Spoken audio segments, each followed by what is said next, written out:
24वें तीर्थंकर भगवान महावीर। भगवान महावीर के पूर्व भव पुरुरवा भील। इस जम्बू द्वीप के पूर्व विदेश क्षेत्र में सीता नदी के उत्तर किनारे पर पुष्कलावती नाम का देश है। उसकी पुंडरीकिणी नगरी में एक मधु नाम का वन है।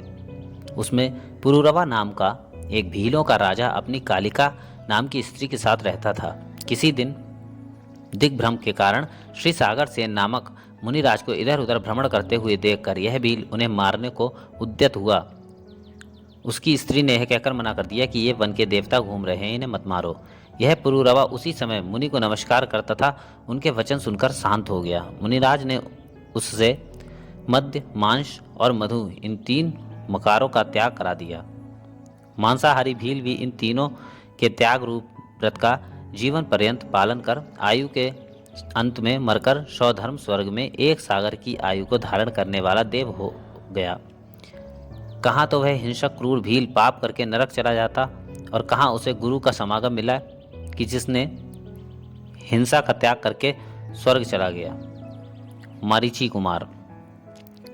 जम्बू द्वीप के भरत क्षेत्र संबंधी आर्यखंड के मध्य भाग में कौशल नाम का देश है। इस देश के मध्य भाग में अयोध्या नगरी है। वहाँ ऋषभदेव भगवान के ज्येष्ठ पुत्र भरत चक्रवर्ती की अनंतमती रानी से यह पुरुरवा भील का जीवदेव मरीचि कुमार नाम का पुत्र हुआ। अपने बाबा भगवान ऋषभदेव की दीक्षा के समय स्वयं ही गुरु भक्ति से प्रेरित होकर मरीचि ने कच्छ आदि 4000 राजाओं के साथ दिगंबर दीक्षा धारण कर ली। भगवान तो 6 महीने का उपवास लेकर ध्यान में लीन हो गए।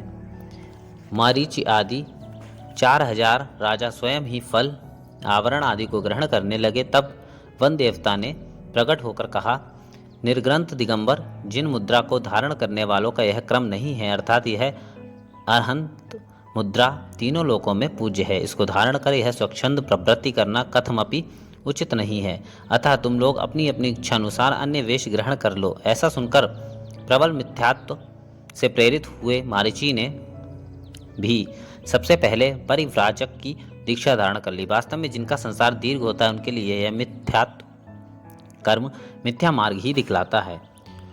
उस समय उसे उन सब विषयों का ज्ञान भी स्वयं ही प्रकट हो गया, सो ठीक ही है, क्योंकि सज्जनों के समान दुर्जनों को भी अपने विषय का ज्ञान स्वयं ही हो जाता है। उसने तीर्थंकर भगवान के वचन सुनकर भी समीचीन धर्म ग्रहण नहीं किया था।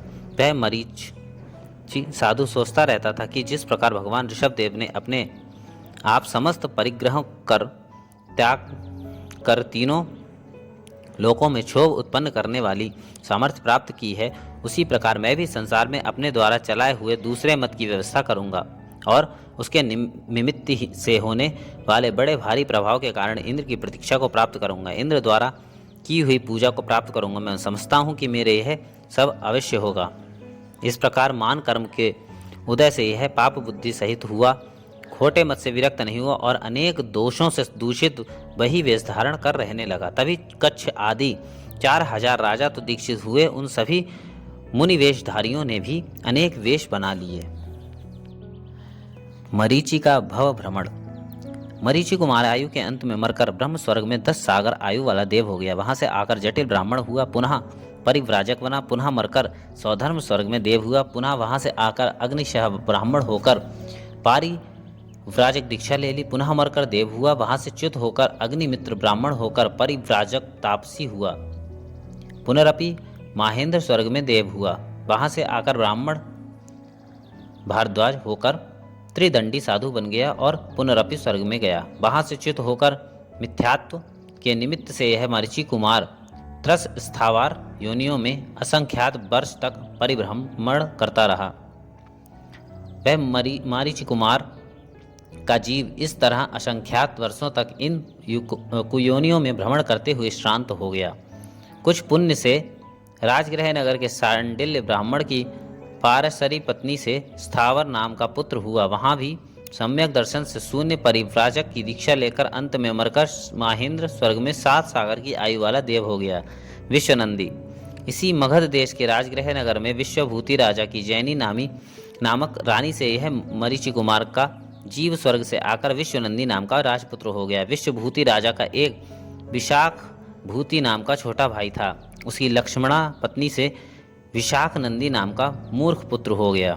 किसी दिन विश्वभूति राजा ने विरक्त होकर छोटे भाई विशाख भूति को राज्य देकर अपने पुत्र विश्वनंदी को युवराज बना दिया और स्वयं 300 राजाओं के साथ श्रीधर मुनि के पास दीक्षित हो गए। किसी दिन विश्वनंदी युवराज अपने मनोहर नामक उद्यान में अपनी स्त्रियों के साथ क्रीड़ा कर रहे थे। उसे देख चाचा के पुत्र विशाख नंदी ने अपने पिता के पास जाकर उस उद्यान की याचना की।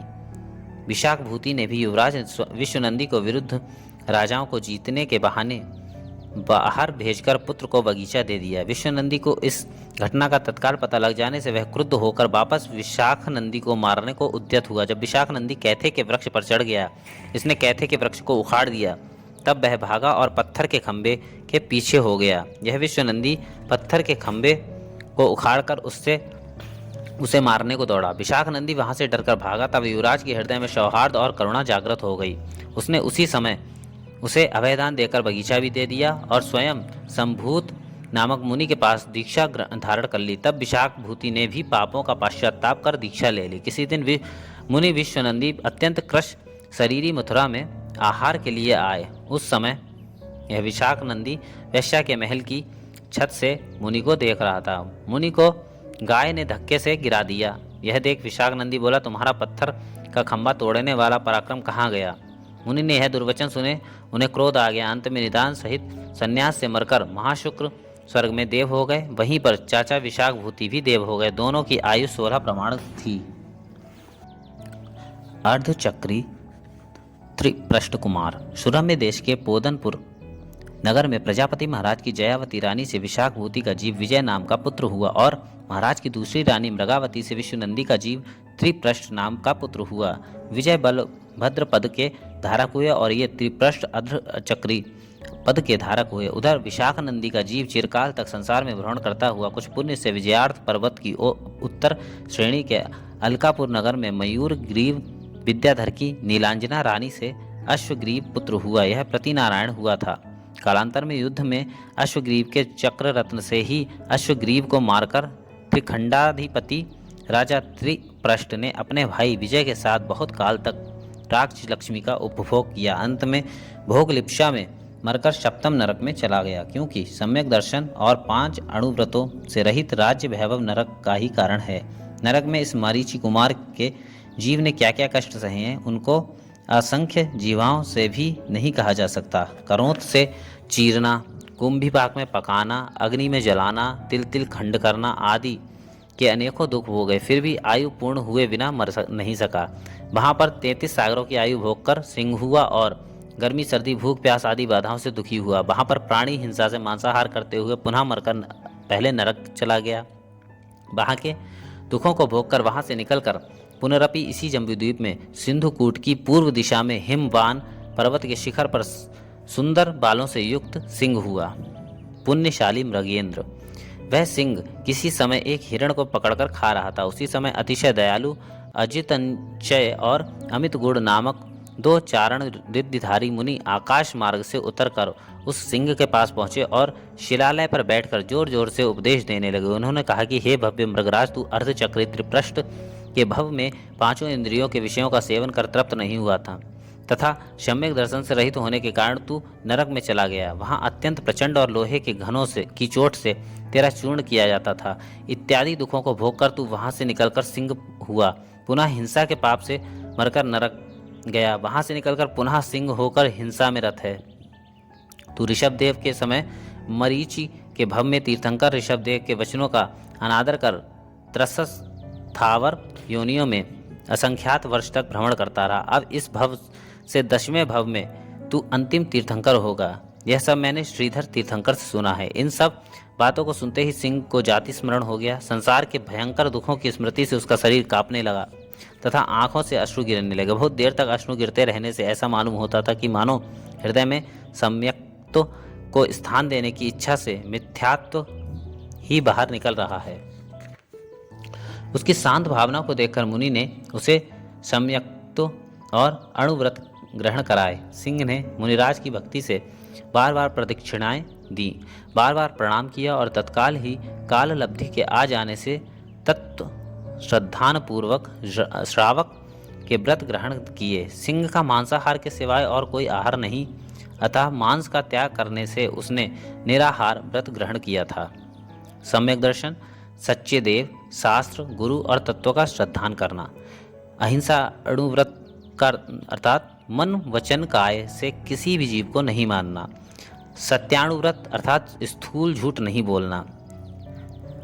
अचौर्याणुव्रत, बिना दी हुई पर की वस्तु नहीं लेना।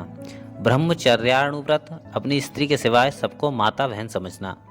परिग्रह परिमाणाणुव्रत, धन्य धान्य आदि परिग्रह का जीवन भर के लिए प्रमाण कर देना। तिर्यंचों के संयम के आगे व्रत नहीं हो सकते, इसलिए वह देशव्रती कहलाया। वह सिंह सब कुछ त्याग कर शिलातल पर बैठकर चित्र लिखित अर्थात पत्थर की मूर्ति के समान हो गया था। चारण मुनि उसे शिक्षा देकर बार बार उसका स्पर्श करते हुए चले गए। महावीर चरित में लिखा है कि यह मरा हुआ है।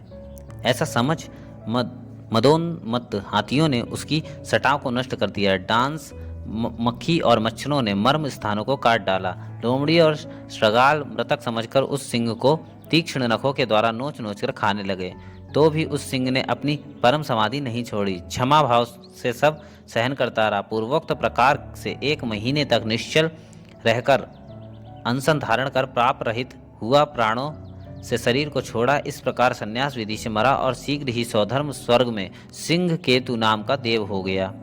वहां 2 सागर तक उत्तम सुख भोगे। सिंह केतु देव, वह सिंह संलेखना विधि से मरकर स्वधर्म स्वर्ग में सिंह केतु नाम का देव हो गया। वहां उसकी आयु 2 सागर प्रमाण थी।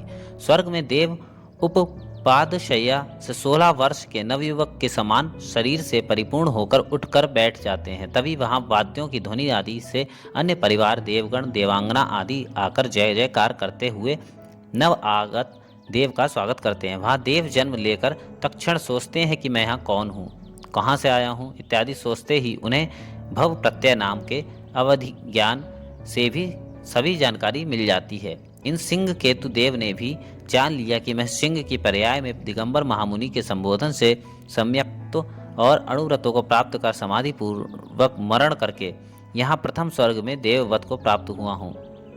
अनंतर अपने परिवार देवों का अवलोकन करके वस्त्राभरणों से अलंकृत हो अपने जिन मंदिर में गया, विधिवत अभिषेक पूजन किया। कभी कभी देव देवांगनाओं के साथ सभा में नाना प्रकार की चर्चा किया करता था। कभी कभी वह देव अपने देव परिवार एवं देवांगनाओं के साथ मध्य लोक में आकर अनेक तीर्थों की वंदना किया करता था। कभी वह सिंह केतु देव पंचमेरुओं की वंदना करके महान पुण्य का संचय करता रहता था। कभी कभी नंदीश्वर द्वीप में पहुंचकर 52 जिन मंदिरों की वंदना करने पहुंच जाता था। नंदीश्वर द्वीप मध्यलोक में सर्वप्रथम द्वीप का नाम जम्बू द्वीप है एवं 8वें द्वीप का नाम नंदीश्वर द्वीप है। वहाँ चारों दिशाओं में एक एक अंजनगिरी पर्वत है। इस अंजनगिरी पर्वत के चारों तरफ एक एक विशाल बावड़ियाँ हैं।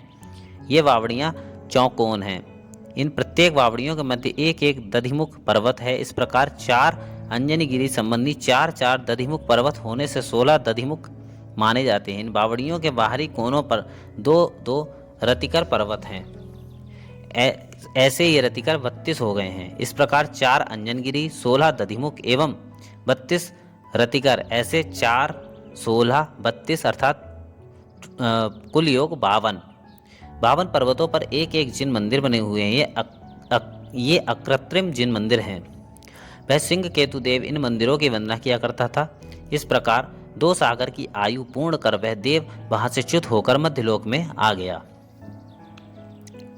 विद्याधर राजा कनकोंज्वल तदनंतर वहां से च्युत होकर धातकी खंड द्वीप के पूर्व मेरु से पूर्व की ओर जो विदेह क्षेत्र है, उसके मंगलावती देश के विजयार्थ पर्वत की उत्तर श्रेणी में अत्यंत श्रेष्ठ कनकप्रभ नगर है। वहां के राजा कनक पुंख विद्याधर और उनकी महारानी कनकमाला के कनकोज्वल नाम का पुत्र हुआ। कालांतर में राजा कनकपुंख ने पुत्र को राज्यभार सौंप दिया। एक दिन राजा कनकोज्वल अपनी रानी कनकवती के साथ वंदना करने के लिए मंदरगिरी सुमेरु पर्वत पर पहुंच गए। वहां भगवंतों की प्रतिमाओं के दर्शन करके महामुनि श्री प्रिय मित्र गुरु के दर्शन किए। वे मुनिराज अवध ज्ञानी थे। उन विद्याधर राजा कनकोज्वल ने भक्ति पूर्वक महामुनि की 3 प्रदक्षिणा देकर उन्हें नमस्कार किया और प्रश्न किया, हे भगवान, धर्म का स्वरूप कहिए। महामुनि ने कहा, धर्मो दयामयो धर्म, श्रम धर्मेण नीयसे, मुक्ति धर्मेण कर्माणि, छिंची धर्माय सन्मतिम, देहि नापेहि धर्मात्वम, याहि धर्मशुभ्रत्यताम, धर्मे तिष्ठ चिरम धर्मम, पाहि मामिति चिंतया। अर्थात, हे वत्स, धर्म दयामय है, तुम धर्म का आश्रय करो, धर्म के द्वारा ही तुम मोक्ष के निकट पहुंच सकते हो, धर्म के द्वारा तुम कर्म बंधन का छेदन करो, धर्म के लिए सद्बुद्धि दो, लगाओ, धर्म से पीछे मत हटो, धर्म की दास्ता स्वीकार करो, धर्म में स्थिर रहो, और हे धर्म, तुम मेरी रक्षा करो। इस प्रकार धर्म का निश्चय करके 7 विभक्तियों के द्वारा धर्म का चिंतन करते रहो। ऐसा करने से तुम कुछ ही समय में भवों में मोक्ष को प्राप्त कर लोगे। राजा कोज्ज्वल मुनिराज से धर्म रूपी रसायन का पान कर ऐसे संतुष्ट हुए जैसे कि प्यासा मनुष्य जल पाकर संतुष्ट होता है। राजा ने उसी क्षण भोगों से विरक्त हो वैराग्य भावना का चिंतन किया और समस्त परिग्रह का त्याग कर गुरुदेव से दीक्षा ग्रहण कर ली। बहुत दिनों तक 28 मूल गुणों का पालन करते हुए विहार किया। कभी वे वनों में आत्मा के दहन करते थे, कभी आतापन योग से स्थिर हो संसार, शरीर और भोगों की असारता का चिंतन करते हुए चित चैतन्य स्वरूप आत्मा का चिंतन करते थे। कभी जिन मंदिरों में जाकर भगवंतों की वंदना करके नाना प्रकार की स्तुति करते हुए महान पुण्य का संचय किया करते थे। इस प्रकार संयम की साधना करते हुए आयु के अंत में संन्यास विधि से मरण करके संयम के प्रभाव से 7वें स्वर्ग में देव हो गए। 7वें स्वर्ग में देव। वहाँ देव उपपादशय्या से उठकर बैठकर अवधि ज्ञान को प्राप्त करके चिंतन करने लगे। मैंने जैनेश्वरी दीक्षा लेकर जो संयम धारण किया था उसी के फलस्वरूप यह देवों का वैभव प्राप्त किया है। अतः धर्म के फल का चिंतन करते हुए सर्वप्रथम भगवान के मंदिर में जाकर भक्ति पूर्वक भगवान की पूजा की। अनंतर अपने देव परिवार के बीच में बैठकर सभासदों में चर्चा करते थे। कभी कभी अप्सराओं के नृत्य को देखते हुए देवों के सुखों का अनुभव करते थे। कभी कभी मध्यलोक में आकर भगवान के संवत्सरण में पहुंचकर भगवान की स्तुति वंदना करके कल्पवासी देवों की सभा में बैठ गए। भगवान की दिव्य ध्वनि सुनकर संतुष्ट हुए पुनः अपने पूर्व भवों को तथा अग्रिम भवों को पूछने लगे। भगवान की दिव्य ध्वनि से अपने आगे के भवों को सुनकर अतीव प्रसन्न हुए कि मैं अब 7 भवों के बाद नियम से संसार के दुखों से छुटकारा प्राप्त कर लूँगा। कभी कभी ये देव संवत्सरण के वैभव को देखकर चिंतन किया करते थे कि सचमुच में एक दिन भरत क्षेत्र के अंतिम तीर्थंकर के रूप में मेरा भी संवत्सरण देवों द्वारा मनाया जाएगा। यह सब पुण्य की ही महिमा है। कभी कभी ये देव स्वर्ग में ही अपने नंदन वन में देव देवांगनाओं के साथ जल क्रीड़ा, गीत संगीत, नृत्य आदि करते हुए आमोद प्रमोद में समय यापन करते थे। कभी तत्व चर्चा में निमग्न होते थे तो कभी अकृत्रिम चैत्यालयों की वंदना करते हुए महान पुण्य का संचय करते थे। पुनः पुनः मध्यलोक में आकर भगवान के संवत्सरण में नाना प्रकार के प्रश्नों से वाहरागणों के भव्यों को भी संतुष्ट कर रहे थे। प्रश्नों के उत्तर में श्रीगण धरदेव कहते थे, भव्यात्माओं सुनो, यह अहिंसा प्रधान धर्म 4 प्रकार का है। जीवदया, रत्नत्रय, वस्तु स्वभाव और 10 लक्षण स्वरूप। प्राणी मात्र के प्रति करुणा भावना, संकल्पी हिंसा का त्याग या पूर्ण रूपेण त्रस, स्थावर स्वरूप षटकाय के जीवों की हिंसा का त्याग करना अहिंसा धर्म जीव दया धर्म है। सम्यक दर्शन, सम्यक ज्ञान और सम्यक चारित्र स्वरूप रत्नत्रय को स्वीकारना रत्नत्रय धर्म है। जीव का स्वरूप ज्ञान दर्शनमय है, पुद्गल का स्वभाव अचेतन जड़ है इत्यादि प्रकार के द्रव्यों के स्वरूप का चिंतन करना, अनेकांत स्वरूप वस्तु का चिंतन करना वस्तु स्वभाव धर्म है। उत्तम क्षमा, मार्दव, आर्जव, शौच, सत्य, संयम, तप, त्याग, आकिंचन्य और ब्रह्मचर्य, ये 10 धर्म ही सर्वश्रेष्ठ धर्म हैं। श्रावक इन धर्मों का एक देश पालन करते हैं और साधुगण इन्हें पूर्ण रूप से पालन करते हुए उसी भव से या 2-4 भवों से मोक्ष प्राप्त कर लेते हैं। इस प्रकार वहाँ 7वें लांतव नामक स्वर्ग में 13 सागर की आयु प्रमाण सुखों का अनुभव कर अंत में समाधि पूर्वक प्राणों को छोड़कर इस मध्यलोक में अवतीर्ण हो गए। राजा हरिशेन। इसी जम्बूद्वीप के भरत क्षेत्र में कौशल देश है। उसकी राजधानी साकेतपुरी अयोध्या में राजा वज्रसेन की रानी शीलवती थी। 7वें स्वर्ग से च्युत होकर उस देव का जीव रानी शीलवती के गर्भ में आ गया। रानी ने उत्तम उत्तम दोहले प्राप्त किए। नव माह के बाद पुत्र का जन्म होते ही राजा ने पूरे शहर में उत्सव मनाया। पुत्र का नाम हरिसेन रखा। बाल्य क्रीड़ाओं के द्वारा माता पिता आदि परिवार के जनों को हर्षित करते हुए जहां राजमहल में आनंद की वृद्धि कर रहे थे, वहीं पूरी अयोध्या के नागरिकों के आनंद समुद्र को बढ़ा रहे थे। युवावस्था में राजा वज्रसेन ने अपने पुत्र को राज्य सौंप दिया। कभी कभी ये राजा हरिसेन अपनी राज्य सभा में नर्तकियों का नृत्य आदि देखते हुए आनंद विभोर हो जाते थे। कभी कभी धर्मानुष्ठानों से प्रजा को धर्म में लगाकर आनंद का अनुभव करते थे। एक बार विरक्त होकर सारहीन माला के समान समस्त राज लक्ष्मी का त्याग कर दिया तथा उत्तम व्रत और शास्त्र ज्ञान से सुशोभित श्री सुतसागर महामुनि के पास जैनेश्वरी दीक्षा ग्रहण कर ली। दीक्षा के समय उनके गुरु ने शिष्य हरिसेन के मस्तक पर विधिवत मंत्रों से 28 मूल गुणों के संस्कार किए थे। दीक्षा के अनंतर कुछ समय गुरु के निकट रहकर तत्पश्चात गुरु की आज्ञा से जिनकल्पी एकल विहारी महामुनि बन गए। तब ये हरिसेन मुनिराज पर्वतों की चोटी पर बैठकर ध्यान करते थे। गर्मी के दिनों में पर्वत की चोटी पर ध्यान करना आतापन योग है। वर्षा ऋतु में वृक्षों के नीचे ध्यान लगाकर बैठ जाना एवं शीत ऋतु में खुले मैदान में ध्यान करना, यह त्रिकाल योग कहलाता है।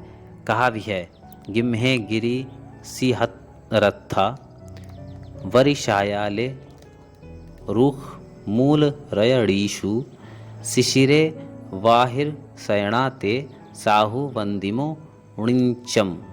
ग्रीष्म काल में पर्वत के शिखर पर स्थित होकर, वर्षा काल में रात्रि में वृक्षों के नीचे बैठकर एवं शीतकाल में खुले मैदान में स्थित होकर जो तपस्या करते हैं, ऐसे साधुओं की हम नित्य ही वंदना करते हैं। कभी कभी ये महामुनि उद्यान में आए हुए शिष्य समूह के लिए धर्म का उपदेश दिया करते थे। यह धर्मामृत की वर्षा सच्चे साधु ही कर सकते हैं। आजकल इस पंचम काल में यहाँ इस भरत क्षेत्र में ऐसे सत्य धर्म के उपदेशक मुनि बहुत ही दुर्लभ हैं। कहा भी है, काली प्रावट मिथ्यादिंग मेघच्छान्नासु दीक्षिव खद्योतवत सुदेष्टारो हाद्योतंते कुचित कुचित कुचित।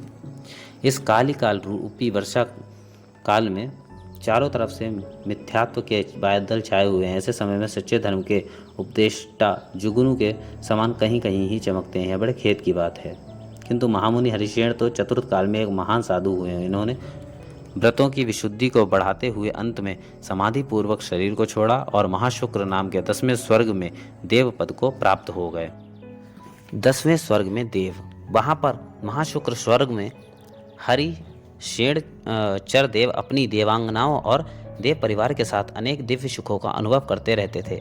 कभी कभी वे मध्यलोक में संयम की मूर्ति महामुनियों के दर्शनार्थ आ जाते थे। यहाँ आकर मुनियों की वंदना भक्ति करके उनके प्रवचन सुनते थे। अनेक प्रकार के प्रश्नों से जिन धर्म का विशेष ज्ञान प्राप्त करते थे। कभी कभी वे मध्यलोक के 485 जिन मंदिरों की वंदना करते थे। कभी कभी जम्बूद्वीप के भरत क्षेत्र के हिमवान पर्वत पर आकर पद्म सरोवर आदि के कमलों की सुंदरता देखते हुए श्रीदेवी के महल में मंदिर का भी दर्शन करते थे। हिमवान पर्वत के 11 कूटों में जो पूर्व दिशा का सिद्ध कूट है, वहां जाकर अकृत्रिम जिन मंदिर की जिन प्रतिमाओं की वंदना करते थे। पुनः विजयार्थ पर्वत के नवकूटों में से जो पूर्व दिशा का एक सिद्ध कूट है, उसके जिन मंदिर की वंदना करके गंगा सिंधु नदियों की रमणीयता देखते थे, जो भरत क्षेत्र की रचना है, उसका अवलोकन करते हुए 6 खंडों का विभाजन एवं आर्य खंड में अयोध्या समेत शिखर जैसे शाश्वत तीर्थों की वंदना करके विजयार्थ के विद्याधरों की श्रेणियों में भी जो कृत्रिम जिन मंदिर हैं तथा वहाँ जो केवली, श्रुत केवली, महामुनि आदि तत्काल में विद्यमान थे, उनके दर्शन करके प्रसन्न होते थे। देवों में सम्यक दृष्टि, देवों का तो यह स्वभाव ही मानना चाहिए कि मध्यलोक में आकर धर्मायतनों के दर्शन करना, तीर्थंकरों के संवसरण में जाना, कृत्रिम जैन मंदिर और जिन प्रतिमाओं के दर्शन करना, जम्बूद्वीप, धातकी खंड, पुष्करार्ध द्वीप, ऐसे 2.5 द्वीप के तथा नंदीश्वर द्वीप, कुंडलवर द्वीप और रुचिकर वर द्वीप के अकृत्रिम जिन मंदिरों की वंदना करना, सर्वत्र विक्रिया के बल से विचरण करते हुए भरत क्षेत्र आदि की सुंदरता को देखना इत्यादि आनंद के लिए ही नहीं, प्रत्युत महान शतिशय पुण्यवंद के लिए भी कारण माने गए हैं। वर्तमान में जम्बूद्वीप नाम के प्रथम द्वीप की सुंदर भव्य आकर्षक रचना हस्तिनापुर तीर्थ क्षेत्र पर बनी हुई है। इसे देखकर आप सभी भव्यात्मा जम्बूद्वीप की, भरत क्षेत्र की एवं विदेह क्षेत्र आदि की सुंदरता का अनुमान लगा सकते हैं।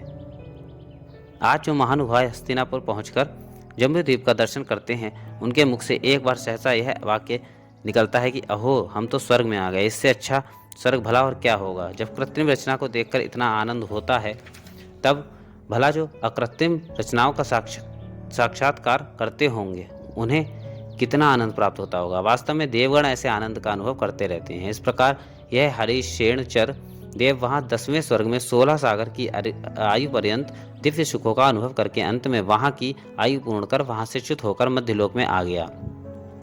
प्रिय मित्र चक्रवर्ती, धातकी खंड द्वीप की पूर्व दिशा संबंधी विदेश क्षेत्र के पूर्व भाग में स्थित पुष्कलावती देश की पुंडरीकिणी नगरी के राजा सुमित्र थे। उनकी रानी का नाम मनोरमा था। इनके एक पुत्र रत्न का जन्म हुआ, उसका नाम प्रिय मित्र रखा गया। यह बालक धीरे धीरे वृद्धि को प्राप्त हुआ, पुनः चक्रवर्ती पद को प्राप्त कर समस्त भोगों का उपभोग किया। चक्रवर्ती का वैभव। ऐरावत हाथी के समान 84 लाख हाथी, वायु के समान वेगशाली रत्नों से निर्मित 84 लाख रथ, पृथ्वी की तरह आकाश में भी गमन करने वाले 18 करोड़ उत्तम घोड़े एवं योद्धाओं का मर्दन करने वाले ऐसे 84 करोड़ पदादि पियादे थे। स्वयं चक्रवर्ती का शरीर वज्रमय, वज्र वृषभनाराच संहनन समचतुर संस्थान वाला था। 6 खंड के सभी राजाओं में जितना कुछ बल होता है, उन सब से अधिक बल उनके एक शरीर में था। उनके चक्र रत्न के प्रभाव से 6 खंड के सभी राजा उनकी आज्ञा को सिर पर धारण करते थे। 32,000 मुकुटबद्ध राजा उनके चरणों में नत थे। चक्रवर्ती के 96,000 रानियां थीं, जिनमें से 32,000 रानियां आर्यखंड की, 32,000 रानियां विद्याधरों की कन्याएं एवं 32,000 रानियां मलक्ष खंड में जन्मे राजाओं की थीं। ये सब अप्सराओं के समान सुंदर थीं। 32,000 नाट्यशालाएं थीं, जिनमें हमेशा गीत, नृत्य, वाद्य आदि चलते रहते थे। स्वर्गपुरी के समान 72,000 नगर, नंदनवन जैसे बगीचों से शोभायमान 96 करोड़ गांव थे। 99,000 द्रोणमुख थे, जो कि समुद्र के समीपवर्ती थे एवं धन धान्य से अतिशय समृद्ध थे। 48,000 पत्तन, जो कि रत्नों की खान होने से रत्नाकर के समान थे। 16,000 खेट, जो कि कोट, अटारी, खाई और परकोटाओं से शोभायमान थे। समुद्र के बीच में होने वाले और कुभोग भूमिज मनुष्यों से भरे 56 अंतर्द्वीप थे, जिनके चारों ओर खाई थी। ऐसे 14,000 संवाह अर्थात पर्वतों पर बसने वाले शहर थे। भोजनशाला में चावल पकाने के लिए 1 करोड़ बड़े बड़े हंडे थे, जिनमें बीज बोने की नली लगी हुई है। ऐसे 1 करोड़ हल थे। 3 करोड़ गौशालाएं थीं, जहां रत्नों के व्यापार चलते हैं। ऐसे 700 कुक्षीवास थे। 18,000 आर्यखंड के मलक्ष राजा थे। नवनिधियां काल, महाकाल, नैसर्प, पांडुक, पद्म, माणव, पिंगल, शंख और सर्वरत्न, ये नवनिधियों के नाम हैं। काल निधि से काव्य, कोश, अलंकार, व्याकरण आदि शास्त्र और बीणा, बांसुरी, नगाड़े आदि मिलते रहते हैं। महाकाल निधि से अस्सी, मशी, कृषि आदि 6 कर्मों के साधन, ऐसे समस्त पदार्थ और संपदाएं निरंतर उत्पन्न होती रहती हैं। नैसर्प निधि शैया, आसन, मकान आदि देती है। पांडुक निधि समस्त धान्य और 6 रसों को उत्पन्न करती है। पद्म निधि रेशमी, सूती आदि वस्त्र प्रदान करती थी। माणव निधि से नीति शास्त्र तथा अनेक प्रकार के शस्त्रों की उत्पत्ति होती है। पिंगल निधि से भव्य आभरण मिलते रहते हैं। शंख निधि सूर्य की प्रभाव को तिरस्कृत करने वाले सुवर्ण को देती है। सर्वरत्न निधि इंद्रनील, पद्मराग, वैडूर्य, स्फटिक आदि प्रकार के रत्नों को एवं नाना प्रकार की मणियों को देती है। इन नवनिधियों के साथ चक्रवर्तियों के 14 रत्न होते हैं, जिनमें 7 सजीव होते हैं और 7 निर्जीव माने गए हैं। ये सब रत्न पृथ्वी की रक्षा, विशाल ऐश्वर्य और उपयोग के साधन हैं। चक्र, छत्र, दंड, खड्ग, मणि, चर्म और कांकेड़ी, ये 7 निर्जीव रत्न हैं। सेनापति, गृहपति, हाथी, घोड़ा, स्त्री, तक्ष, सिलावट और पुरोहित, ये 7 सजीव रत्न हैं। प्रिय मित्र चक्रवर्ती ने सुदर्शन नामक चक्र रत्न से 6 खंडों को जीत लिया था। उनका सूर्यप्रभ नाम का छत्र राज्यसभा में जगमग ज्योति फैलाता हुआ सूर्य की प्रभा को भी लज्जित करता रहता था। दंड रत्न से विजयार्थ पर्वत की गुफा का द्वार खोला गया था। सौनंदक तलवार को देखकर वैरी राजा कंपित होकर चक्रवर्ती की शरण में आ जाते थे। मणि, चूड़ामणि रत्न अंधकार को दूर कर देता था। चर्म रत्न से मेघ कर जल के उपद्रव से सेना की रक्षा होती थी। कांकेड़ी रत्न से गुफा में सूर्य चंद्र के आकार बनाकर प्रकाश फैलाया जाता था। सेनापति रत्न दिग्विजय में सभी योद्धाओं से अजय रहता था। कामवृष्टि नामक गृहपति रत्न घर के सारे काम काज संभालता था। विजयगिरी नाम का उत्तम हाथी रत्न चक्रवर्ती का वाहन था। पवनंजय नाम का अश्वरत्न अर्थात घोड़ा स्थल के समान समुद्र में भी दौड़ लगाता था। युवती नाम की स्त्री रत्न चक्रवर्ती के भोग सुख का साधन थी, जो कि अपने हाथ की शक्ति से वज्र को भी चूर कर सकती थी। चंद्रमुख नाम का तक्ष रत्न दिग्विजय के समय स्थान स्थान पर सुंदर महलों का निर्माण करता था और पुरोहित रत्न सभी निमित्त ज्ञान आदि में प्रवीण हुआ संपूर्ण धार्मिक कार्यों को संपन्न कराता था। दशांग भोग चक्रवर्ती के रत्नों के साथ ही दशांग भोग माने गए हैं।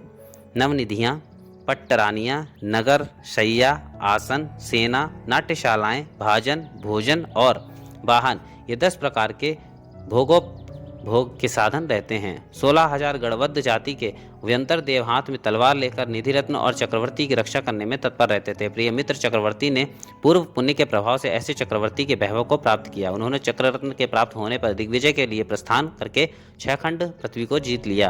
पुनः न्याय नीति पूर्वक एक छत्र शासन करते हुए प्रजा को पुत्र के समान सुख प्रदान किया। एक दिन क्षेमंकर भगवान के संवत्सरण में पहुंचकर भगवान के दर्शन किए। मनुष्यों के कोठे में बैठकर भगवान की दिव्य ध्वनि से तत्वों का उपदेश सुना। पुनः संसार के समस्त भोगों को क्षणभंगुर मानकर विरक्त हो गए। वापस आकर सर्वमित्र नाम के अपने ज्येष्ठ पुत्र को राज्य देकर 1000 राजाओं के साथ प्रभु के श्री चरणों में दीक्षित हो गए। उस समय 5 समितियों और 3 गुप्तियों रूप 8 प्रवचनामृत मात्रकाओं के साथ साथ अहिंसा महाव्रत आदि 5 महाव्रत उन मुनिराज में पूर्ण प्रतिष्ठा को प्राप्त हुए थे। बहुत काल तक पृथ्वी तल पर विहरण करते हुए निर्जन वनों में ध्यान करते थे। कभी कभी शरीर को रत्न त्रय का साधन मानकर श्रावक के घर में 46 दोष और 32 अंतराय टालकर कर पात्र में शुद्ध प्राशुक आहार ग्रहण करते थे। पुनः वन में जाकर आत्मसिद्धि हेतु योग साधना में लीन हो जाते थे। इस प्रकार मुनिचर्या का पालन करते हुए अंत में समाधि पूर्वक शरीर को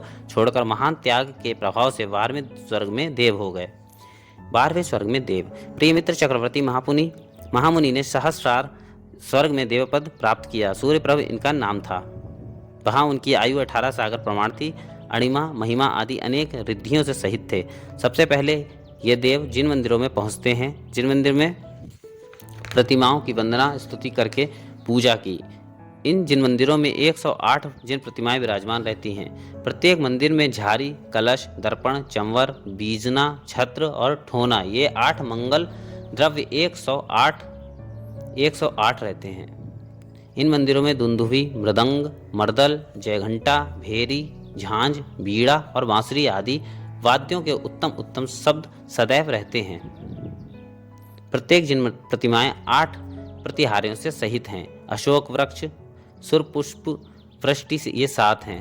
दिव्य ध्वनि, चामर, सिंहासन, भामंडल और देव दुंदुभी ये 8 प्रातिहार माने गए हैं। सम्यक दृष्टि देव कर्म क्षय के निमित्त गाढ़ भक्ति से सहित होकर विविध अष्ट द्रव्यों से जिनेन्द्र प्रतिमाओं को पूजा करते हैं। तीनों लोकों में अकृत्रिम जिन मंदिरों की संख्या का प्रमाण बताया है। अधोलोक में नरक धरा के ऊपर भवनवासी देवों के 7,72,00,000 जिन मंदिर हैं। मध्यलोक में जम्बूद्वीप नाम के प्रथम द्वीप से लेकर रुचकवर नाम के 13वें द्वीप तक 458 मंदिर हैं। इनमें से जम्बूद्वीप में सुमेरु पर्वत के 16, गजदंत के 4, जम्बू वृक्ष, शालमली वृक्ष के 2, 16 वृक्षारों के 16, 34 विजया धर्मों के 34 एवं षड कुलाचलों के 6। ये 16 + 4 + 2 + 16 + 34 + 6 अर्थात 78 हुए। ऐसे पूर्व धातकी खंड के 78, पश्चिम धातकी खंड के 78, पूर्व पुष्करार द्वीप के 78, पश्चिम पुष्करार द्वीप के 78, इश्वाकार के 4, मानुषोत्तर पर्वत के 4, नंदीश्वर द्वीप के 52, कुंडलवर द्वीप के 4 और रुचकवर द्वीप के 4 ऐसे 78, 78, 78, 78, 78, 4, 4, 52, 4, 4 अर्थात 458 हो गए।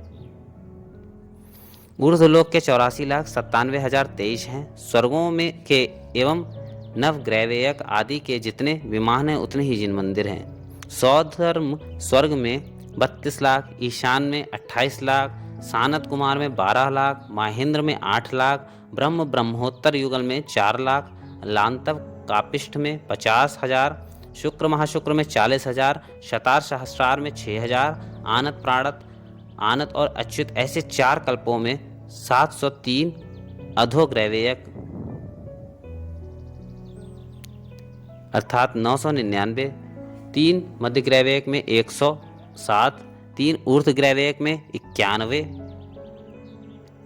नव अनुदिश में 9 और 5 अनुत्तर में 5 ऐसे सब मिलाकर 3,20,000 प्लस 2,80,000 योग 1,20,000, 8 lakh, 4 lakh, 50,000, 40,000, 6,000 plus 700 plus 111 plus 107, 91, 9, 5, 84,97,023 अकृत्रिम जिन मंदिर हैं। कुल मिलाकर 7,72,00,000 प्लस 454 प्लस 84,97,000 अर्थात 8,56,97,481 अकृत्रिम जिन मंदिर हैं। इसके आगे व्यंतर देवों के यहाँ और ज्योतिषी देवों के यहाँ असंख्यातों जिन मंदिर माने गए हैं। इन प्रत्येक जिन मंदिरों में 108 जिन प्रतिमाएं विराजमान हैं। अतः उपर्युक्त जिन मंदिरों के जिन प्रतिमाओं की संख्या 925,53,27,948 है। 925,53,27,000 सहस्र प्रमाण 948 जिन प्रतिमा शिव सुख हेतु करु प्रणाम। सम्यक दृष्टि देव इन मंदिरों में से मध्यलोक के अकृत्रिम जिन मंदिरों की तो अतीव भक्ति से पूजा करते ही हैं। जहाँ जहाँ संभव है वहाँ वहाँ जाकर वे सूर्य प्रभ देव जिन प्रतिमाओं की वंदना किया करते हैं। शेष जिन मंदिरों की परोक्ष से ही वंदना का पुण्य संचय किया करते थे।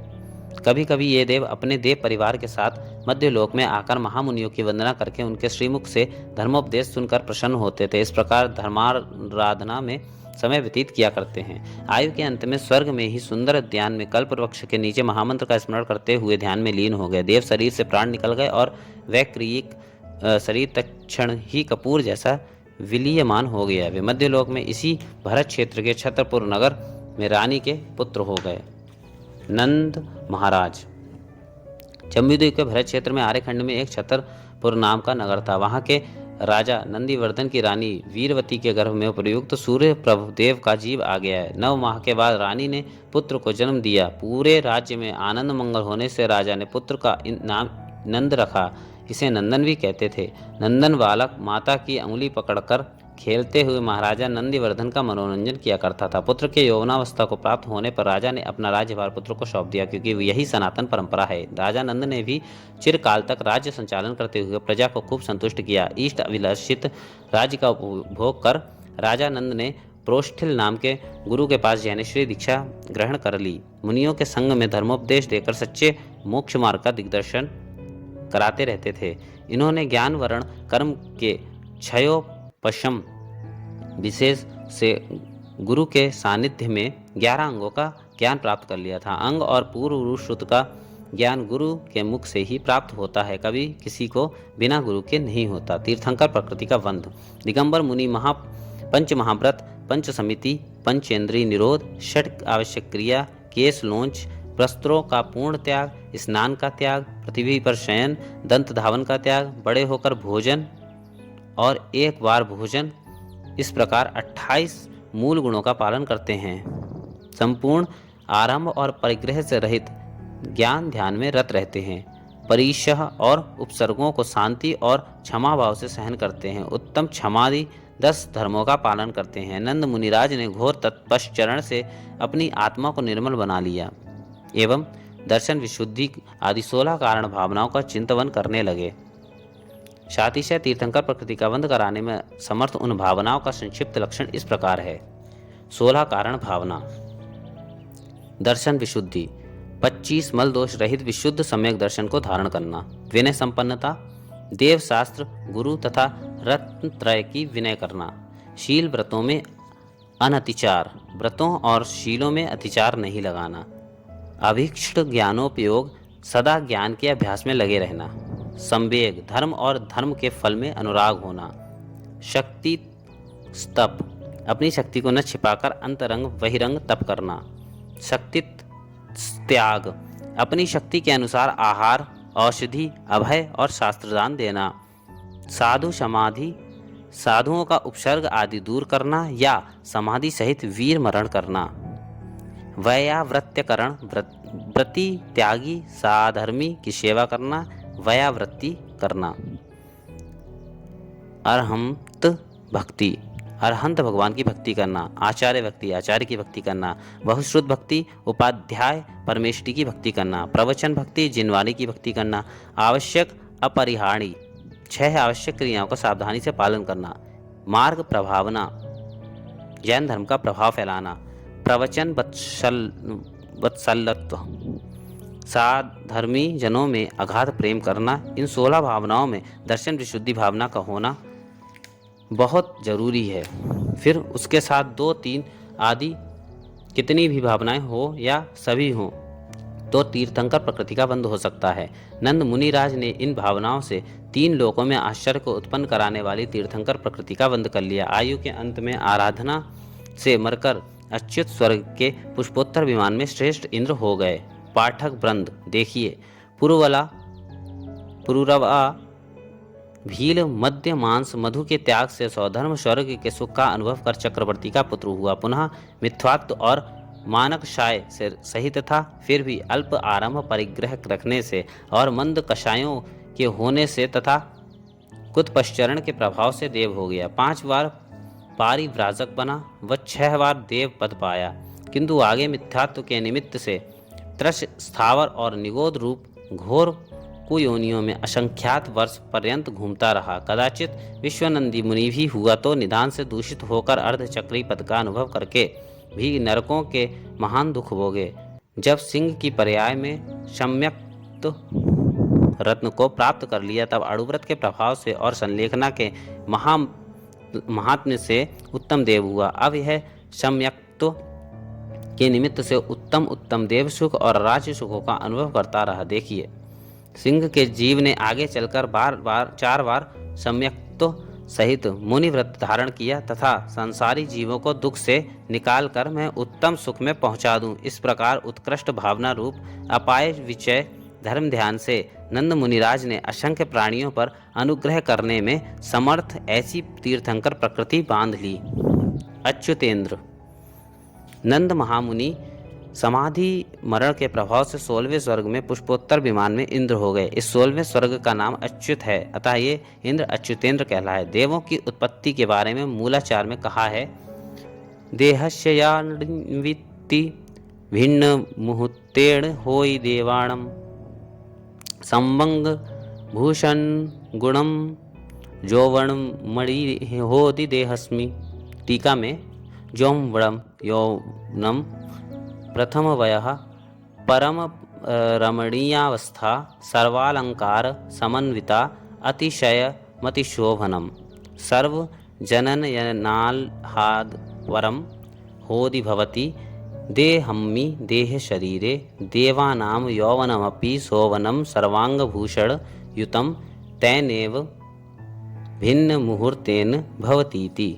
भवनवासी आदि चारों प्रकार के देवों के कुछ कम 2 घड़ी के काल से, कुछ कम अंतर मुहूर्त के काल से 6 पर्याप्तियां पूर्ण हो जाती हैं। सर्व कार्य करने में समर्थ शरीर भी पूर्ण बन जाता है। हाथ पैर मस्तक कंठ आदि को विभूषित करने वाले वस्त्र आभूषण और नाना गुण भी पूर्ण हो जाते हैं। वे देव शरीर नव यौवन से संपन्न, परम रमणीय, सर्वालंकार से समन्वित, अतिशय सुंदर और सर्वजनों को आह्लादित करने वाला हो जाता है। इन अच्युतेंद्र की आयु 22 सागर प्रमाण थी। 3 हाथ ऊंचा शरीर था। द्रव्य से, शरीर वर्ण से और भाव से दोनों ही शुक्ल लेश्याएं थीं। 22 पक्ष में एक बार श्वास लेते थे। 22,000 वर्ष में एक बार मानसिक अमृत का आहार था। सदा मानसिक प्राविचार, काम सेवन तथा अर्थात मन में ही देवांगनाओं का स्मरण करने से काम भोग की तृप्ति हो जाती थी।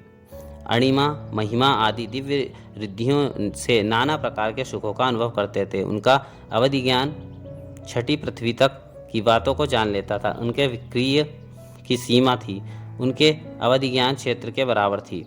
अपने सामानिक आदि देवों और देवांगनाओं से घिरे हुए वे इंद्रराज अपने पुण्य कर्म के विशेष उदय से सुखरूपी सागर में सदा निमग्न रहते थे।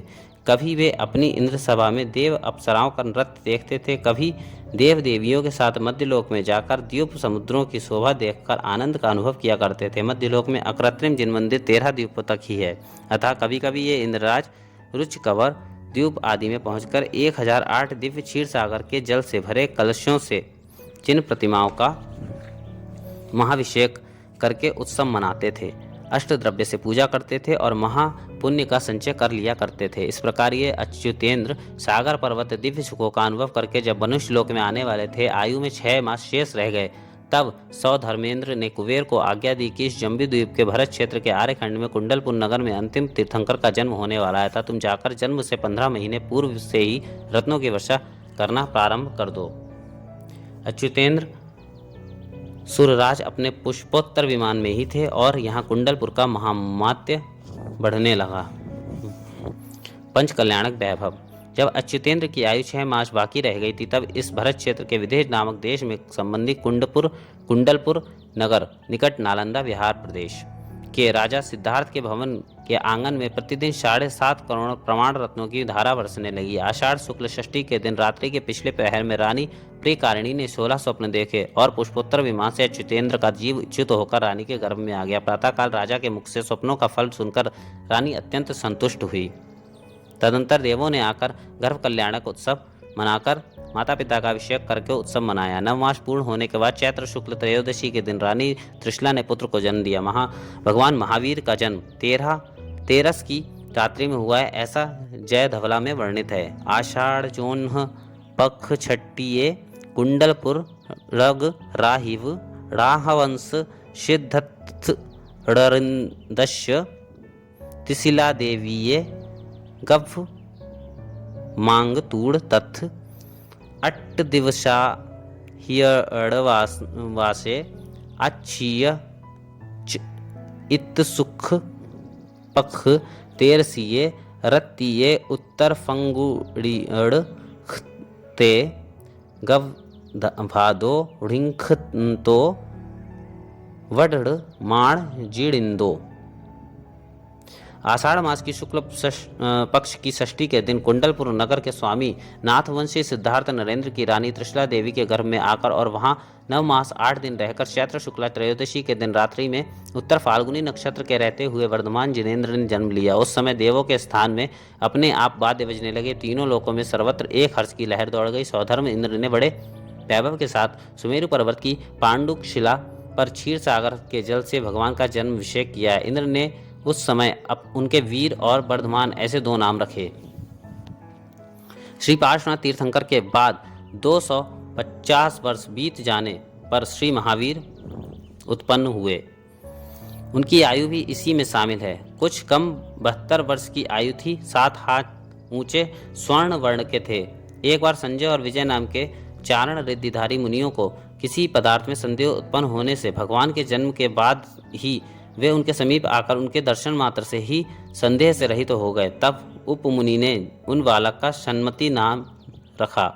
किसी समय संगम नामक देव ने सर्प बनकर परीक्षा ली और भगवान को सफल देखकर उनका महावीर यह नाम रखा।